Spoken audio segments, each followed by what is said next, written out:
Modus, ya modus. Jadi kali ini gue pengen sharing sedikit mengenai suka dukanya jualan motor bekas. Karena terkadang kita bisa disamakan dengan KJV maksudnya. KJV itu bisa disamakan dengan beberapa pedagang motor bekas di luar sana yang kurang jujur dalam memperjualbelikan motor dagangannya. Sekali lagi, video ini tidak bertujuan untuk ngomongin orang lain atau ngomongin penjual motor si A, si B, tidak sama sekali. Tapi kita akan lebih ke edukasi, oke? Jadi, memang secara garis besar, kita jual beli motor bekas itu sangat banyak orang yang waspada banget dan curiga kalau showroom ini memainkan sesuatu yang bersifat curang gitu kepada para customernya. Nah, gue akan bahas satu persatu apa aja contoh-contohnya. Sekali lagi, jangan pernah membuat praduga mengenai siapa-siapa, karena di sini pun gue tidak sedang membicarakan showroom atau pedagang manapun, oke? Tapi lebih ke edukasi untuk kalian sebagai calon pembeli atau pemakai, agar selalu bisa dapat motor yang terbaik, dengan harga terbaik, dan semuanya maksimal, oke? Yang pertama adalah mengganti spare part dengan spare part yang copotan atau bukan spare part yang orisinil dari motornya.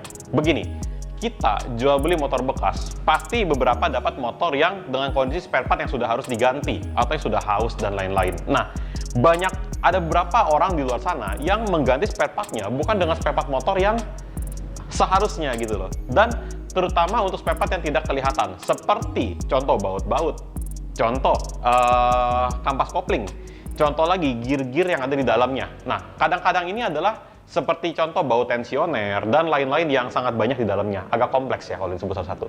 Nah, kalau kita di KJV, seandainya pun kita mendapati motor yang sudah waktunya diganti, kita akan selalu mengganti dengan spare part yang masih orisinil. Yang kedua adalah harga yang terlampau murah. Jadi begini, setiap kita yang berjualan itu sebenarnya bebas mau jual berapapun. Bahkan gue pernah giveaway motor dan itu gratis. Nah, kita punya motor contoh ini KTM. Ada beberapa orang yang menjual motor dengan harga yang terlampau murah, tetapi banyak tapinya di belakang. Contoh, pajak. Contohnya lagi, kilometernya banyak. Yang ketiga contohnya lagi, banyak spare part yang harus diganti. Nah, sebenarnya juga tidak ada masalah dengan hal itu, namun kita harus terbuka kepada pembeli. Nah, di KJV, lo akan selalu dapat info atau report yang seadanya dan yang sejujur-jujurnya tentang kondisi motor yang lo beli. Contoh, misalnya kita jual motor apa ya, di sini nggak ada yang pajaknya mati soalnya. Contoh lah, misalnya motor ini pajaknya mati misalnya. Nah, kita akan jual ini mungkin pasarannya misalnya 40 juta. Gua jual harga 35 juta misalnya, tapi pajaknya mati gitu. Nah, itu adalah transparansi atau keterbukaan yang harus kita sampaikan kepada calon customer. Jadi harga murah boleh saja, tapi kita harus juga hitung-hitungan bro. Hitung-hitungan mengenai pajaknya, mengenai perbaikan ongkos-ongkosnya, dan lain-lain. Jangan-jangan lo beli motor lebih murah, tetapi PR-nya malah jadi jauh lebih mahal. Oke? Jadi harus ada keterbukaan. Dan yang ketiga, terakhir adalah kilometer resetan. Ini adalah sesuatu hal yang udah umum banget. Dulu waktu tahun 2012 ini booming banget di dunia jual beli motor bekas. Sekarang udah biasa karena gampang. Kilometer resetan itu bisa kita cek secara asli atau secara resmi di bengkel resmi. Tapi ada satu masalah lagi. Kalau orang tersebut tidak bawa motornya ke bengkel resmi, contoh misalnya motor ini tidak dibawa servis ke bengkel resmi pun tidak akan tahu kilometernya berapa bro. Kalian nangkep ya, gue ulang sekali lagi. Kilometer resetan, kalau misalnya motor ini tidak dibawa ke bengkel resmi, misalnya contoh, kan di Jakarta ada banyak ya bengkel-bengkel motor sport yang juga sangat terkenal gitu loh. Nah, siapa tahu orang ini beli sudah rawatannya bengkel motor sport itu gitu, di luar bengkel resmi. Nah, motor ini misalnya, CBR Red Dove ini, kalau misalnya gua tidak bawa ke bengkel resmi, dan kalian beli motor ini, bawa ke bengkel resmi, ini tidak akan kedetek kilometernya bro. Tidak akan ketahuan kilometer aslinya berapa. Nah, jadi selalu gue di KJV memberikan satu trik untuk mengetahui kilometernya resetan atau tidak. Gampang banget, yaitu dengan cara melihat usage hour atau jam pemakaian. Nah, dari jam pemakaian itu, kalian akan bisa menghitung sampai jejak kilometer per jam.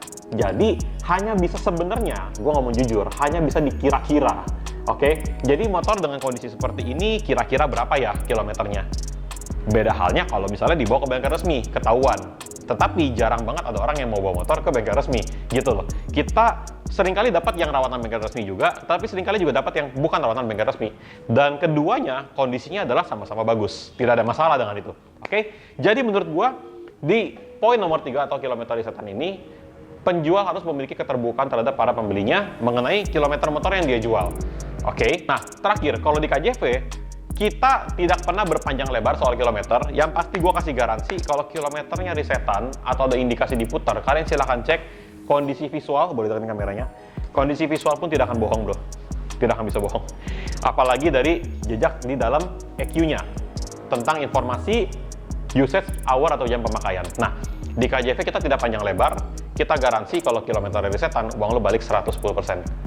Lo beli motor ini misalnya contoh 48 juta, berarti kalau ini motor resetan, uang lo akan gue kembalikan 52.800.000. Cengli? Cengli ya. Jadi itu adalah ketiga poin mengenai jual beli motor bekas yang menurut gue harus transparan. Oke? Yaitu mengenai spare part, yang kedua mengenai harga, dan ketiga mengenai kilometer. Dan lo akan dapatkan semua transparansi itu di KJV.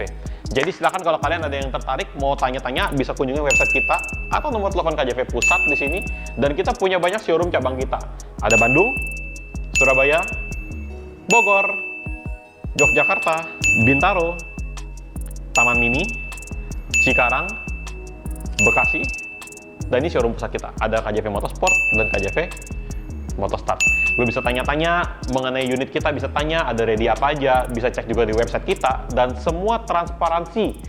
Sekali lagi gue ulang, transparansi jual beli motor bekas pasti akan kita kedepankan buat kalian. So, jangan ragu untuk beli di KJV. Sekali lagi, video ini tujuannya adalah untuk edukasi kepada calon pembeli dan pemakai motor bekas. See you next video, jangan lupa bahagia. Bye!